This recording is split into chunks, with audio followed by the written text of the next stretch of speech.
Hello everyone, and welcome back to our channel. Today, we're diving into Genesis chapter 9, a pivotal chapter that sets the stage for the new world after the great flood. After the waters receded, God blessed Noah and his sons, giving them a familiar but renewed command. Be fruitful and multiply and replenish the earth. This wasn't just a suggestion. It was a blessing, a mission to repopulate and cultivate the world. A significant shift happens right at the beginning. God establishes a new relationship between humanity and the animal kingdom. He says, "The fear of you and the dread of you shall be upon every beast of the earth."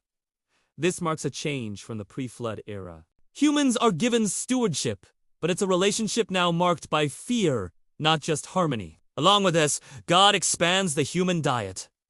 Before the flood, the instruction was to eat plants. Now, God says, "Every moving thing that liveth shall be meat for you." This was a practical provision for survival in a post-flood world. But it came with a crucial rule: don't eat meat with its lifeblood still in it. This prohibition underscores the sanctity of life, showing that while humanity's diet was expanded, life itself, symbolized by the blood, belongs to God.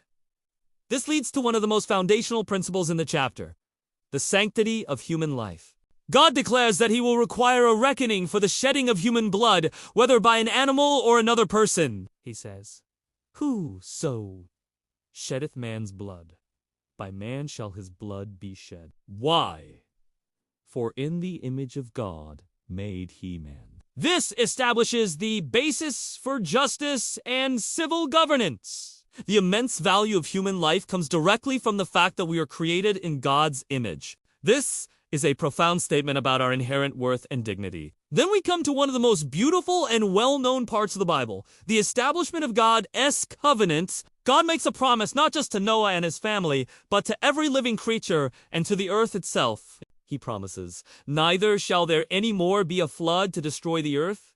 This is an unconditional, everlasting covenant. And to seal this promise, God gives a sign, a token of his faithfulness.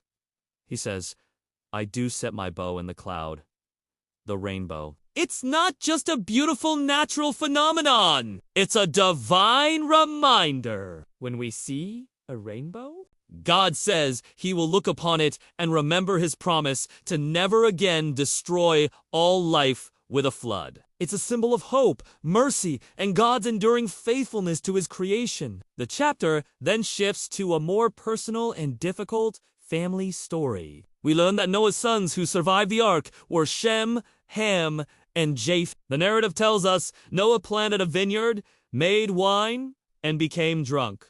In this vulnerable state, his son Ham saw him uncovered and, instead of acting with respect, went and told his brothers. Shem and Japheth, however, acted honorably. They took a garment, walked backward so as not to see their father's shame, and covered him. Their actions were a beautiful display of respect and love, covering the fault of their father. When Noah awoke and learned what had happened, he pronounced curses and blessings. It's important to note that Noah curses Canaan, Ham's son, not Ham directly.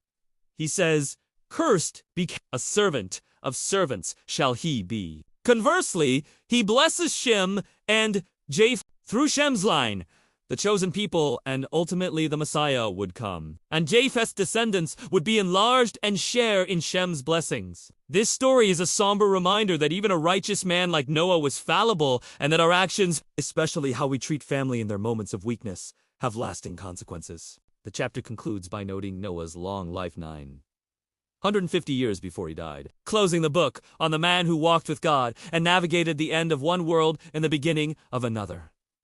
What a chapter! From a global covenant of hope symbolized by the rainbow to a deeply personal family drama, Genesis 9 lays the groundwork for the rest of human history. It teaches us about God's faithfulness, the value of life, and the importance of honor and respect. Thanks so much for joining me today. If you found this insightful, please hit that like button, subscribe, and share your thoughts in the comments below. See you next time.